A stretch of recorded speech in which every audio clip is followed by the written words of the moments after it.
പ്രക്രിയയാണ്. കുട്ടികളെ അടിക്കുകയോ ഉപദ്രവിക്കുകയോ അല്ലെങ്കിൽ ചീത്ത പറയുകയോ ചീത്ത വാക്കുകൾ ഉപയോഗിക്കുകയോ ചെയ്താൽ അത് കുട്ടികളുടെ മനസ്സിൽ നിന്ന് ഒരിക്കലും മാറുകയില്ലെന്ന് മാത്രമല്ല, അത് ഭാവിയിൽ ഒരുപാട് കുട്ടിയുടെ മെന്റൽ ഹെൽത്തിനെ പോലും അഫക്റ്റ് ചെയ്യുന്നതായിട്ടാണ് പഠനങ്ങൾ പറയുന്നത്. അപ്പോൾ നമ്മൾ കുട്ടികളെ ഉപദ്രവിക്കുകയോ അടിക്കുകയോ ചെയ്യുന്ന മാത്രമല്ല, കുട്ടിയുടെ മുമ്പിൽ വെച്ച് പേരൻസ് ഒരിക്കലും ബഹളം വയ്ക്കുകയോ ആർഗ്യ ചെയ്യുകയോ വഴക്കിടുകയോ ഫിസിക്കലി ഉപദ്രവിക്കുകയോ ഒന്നും ചെയ്യരുത്. എന്ന് വെച്ചാൽ അത് കണ്ടാണ് കുട്ടികൾ വളരുന്നത്.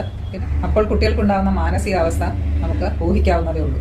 പിന്നെ ഏറ്റവും പ്രധാനപ്പെട്ട ഒരു കാര്യമാണ് നമ്മൾ കുട്ടികളെ അനുസരിപ്പിക്കാനുള്ളത്. നമ്മൾ എപ്പോഴും കൺസിസ്റ്റന്റ് ആയിരിക്കണം. അരമണിക്കൂർ പഠിച്ചു കഴിഞ്ഞ് കുറച്ചു നേരം TV കണ്ടോളൂ എന്ന് നമ്മൾ പറയുകയാണെങ്കിൽ നമ്മൾ ആ അരമണിക്കൂർ കുട്ടി പഠിക്കുന്നുണ്ടോ എന്ന് നോക്കിയിരിക്കണം. അത് കഴിഞ്ഞ് TV കാണിച്ചിരിക്കണം. TV 10 മിനിറ്റേ കാണിക്കുകയുള്ളൂ എന്ന് പറഞ്ഞാൽ 10 മിനിറ്റ് മാത്രമേ കാണിക്കാവുള്ളൂ. ഇത്തിരി വലിയ കുട്ടികളാണെങ്കിൽ മൊബൈൽ ഫോൺ ഒരു 15 മിനിറ്റ് കണ്ടോളൂ എന്ന് പറഞ്ഞ് കഴിഞ്ഞ് പിന്നെ എത്ര യാചിച്ച് ചോദിച്ചാലും നമ്മൾ അതിൽ തന്നെ ഉറച്ചു നിൽക്കേണ്ടതാണ്. പിന്നെ ആ റൂളിന് ഒരു മാറ്റവും ഉണ്ടാക്കരുത്. അപ്പോൾ അങ്ങനെ തന്നെയാണ് അച്ചടക്കത്തിന്റെ